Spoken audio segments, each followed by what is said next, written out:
Data bytes from what does this data say? When in doubt, look at data, because anything else is just an opinion. Hello there. Hope you are doing great. Here are some more amazing facts from What Does This Data Say? Data Bytes is our short news and analysis capsule. And for more, you are welcome to visit our website, theinfodiggers.com, or our YouTube channel, What Does This Data Say? Follow us on Twitter and Facebook as well. Please note that the information being given here has been taken from newspaper reports and publicly available data. This is not an official version and may not be construed as the actual sequence of events. The objective of this video is to make the viewer aware of the complex nature of air traffic control operations and the amount of inbuilt safety processes. In the end, a single mistake rarely results in a catastrophe. This episode is a tribute towards to those thousands of ATC men and women around the world who keep us flying safely. The news about two Indigo aircraft being involved in a near-miss incident over Bangalore was first reported on January 19. By the 20th of January, this news was widely reported in all newspapers as well as by online media channels. Now, in this short episode, I will tell you what exactly happened on that day. In addition, I am also going to reconstruct the flight paths with the actual flight data. You will view for yourself the actual situation and how close the two aircraft came to each other. Let us first get some facts about Bengaluru Kempegowda Airport. I am showing the satellite image of Bengaluru Airport taken from Google Maps. The airport has two parallel runways. The one on top, towards north, is called the North Runway, labeled 09L. The second one on bottom, towards south, is called the South Runway, and labeled 09R. This is the standard runway labeling convention. Note that the distance between the two runways is about 1,952 meters, let us say 2 kilometers. The runways being parallel implies that, should two aircraft take off simultaneously from the two runways, then they will not intercept each other if they fly in a straight path. But it is a coincidence that that day, one flight was going to Kolkata and the other to Bhubaneswar. Both these cities lie in the same direction with respect to Bengaluru, that is the northeast direction. After takeoff, both pilots would have started to head towards northeast. Both runways are 4 kilometers in length and have been equipped with different types of instrument landing systems. The North Runway has been in use since inception of the airport in 2008. The South Runway became operational by the end of 2019.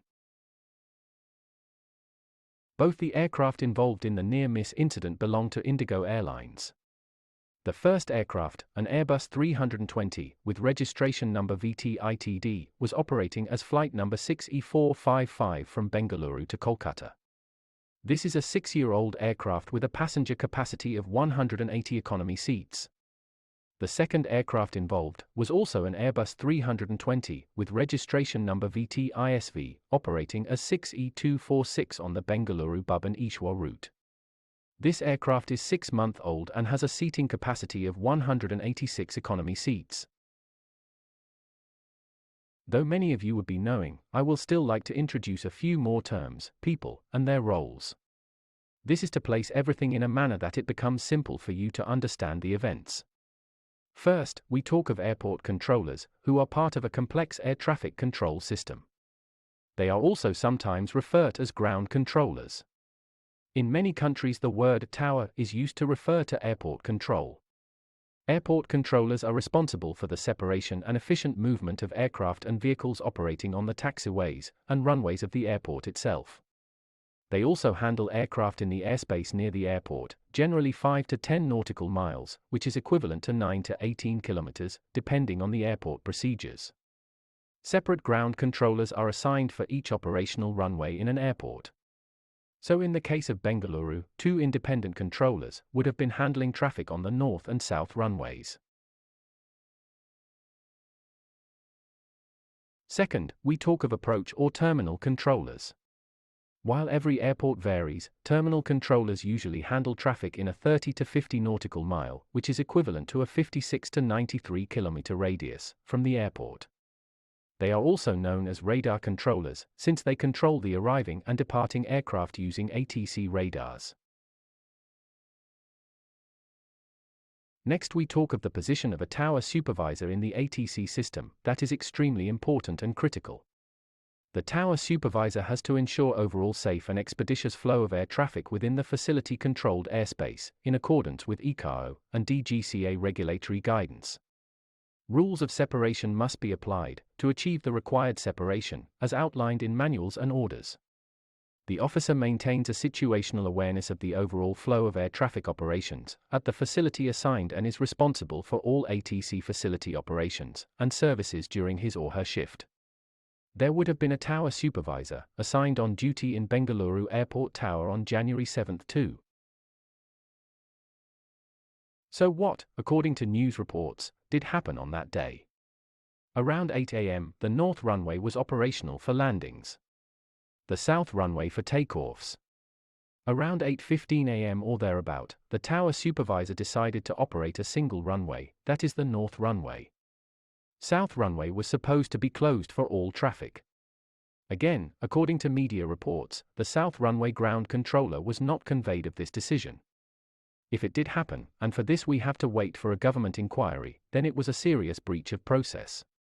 I am now going to show the reconstructed playback of Bengaluru Airport on the morning of January 7 from 8:15 a.m. onwards. The data has been taken from flightradar24.com. The time is displayed in UTC, and to convert to IST we need to add 5.5 hours. As you can see, a flight is coming for takeoff on the south runway, while landings are happening on the north runway.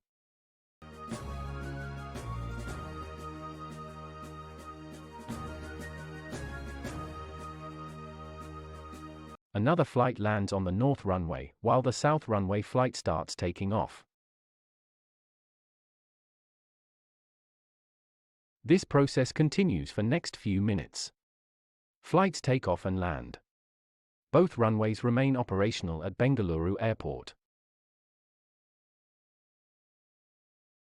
At 3:19 UTC, that is, 8:49 am, 6E455 starts taxiing for takeoff on the south runway. It is very obvious that the pilots must have received clearance from the south runway controller. At 3:24 UTC, 6E455 starts its takeoff roll. At this moment, the other Indigo flight 6E246 has not switched on its data transponder and is not visible to this application. I will be showing that part in a subsequent video. The flight label here indicates the flight number, flight level, speed in knots, registration number and the aircraft type. At this point in the playback video, 6E246 appears, just at the time when the radar controller had asked them to take corrective measures. Both aircraft simultaneously maneuver their aircraft in opposite directions. This maneuver is generally called a hard right and a hard left. I once again replay the takeoff and threat avoidance maneuver. See how the two planes avoid each other. It's the radar controller who orders them to do so.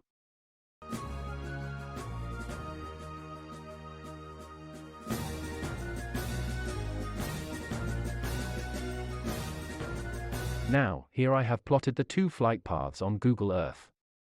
Both flights are marked till their destination cities. The timing is displayed in UTC. I will now zoom into the Bengaluru Airport region. This is where you see both flights having taken off at the same time. At 3:35 and 25 seconds UTC, both flights are airborne, parallel to each other. They are separated by the distance between the two runways, which is 2 kilometers. In fact, if you observe closely, 6E455 was preparing to turn left towards northeast direction. This is the moment when the flight was handed over by the two ground runway controllers to the approach radar controller. He received two aircraft handovers simultaneously, and must have been, least to say, shocked.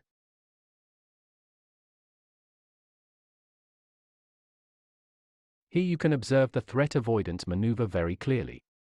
6E246 heads northwards while 6E455 heads southwards, 180 degrees opposite to each other.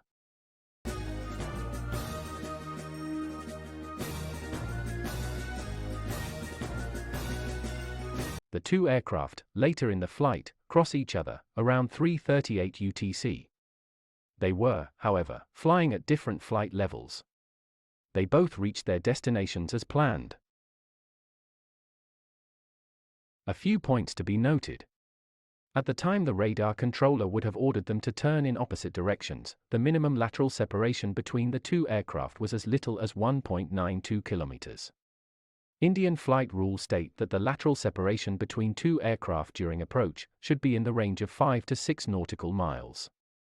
This is equivalent to 9 to 11 kilometers.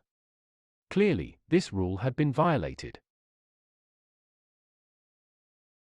At a takeoff speed of 350 km per hour, an aircraft covers a distance of 10 km in 1 minute and 45 seconds.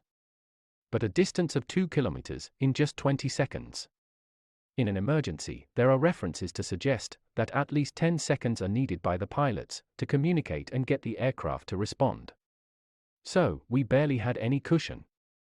The extremely quick action taken by the radar controller is commendable. So, I would reiterate that for everyone involved in flying, safety of passengers and aircraft is their primary duty. The thousands of men and women work tirelessly to ensure that no untoward incident ever happens. Mid-air collisions is an extremely rare possibility. What would have happened if these two aircraft had continued on their flight paths? There is no definite answer right now. We will have to wait for the government inquiry report for more information and details. For all you know, nothing would have happened. Just before you go, if you like this episode, leave a like for me and subscribe to our channel for more such data-based news capsules. Pressing the bell icon will notify you whenever we post a new video. Thank you for watching. We are the InfoDiggers.com team.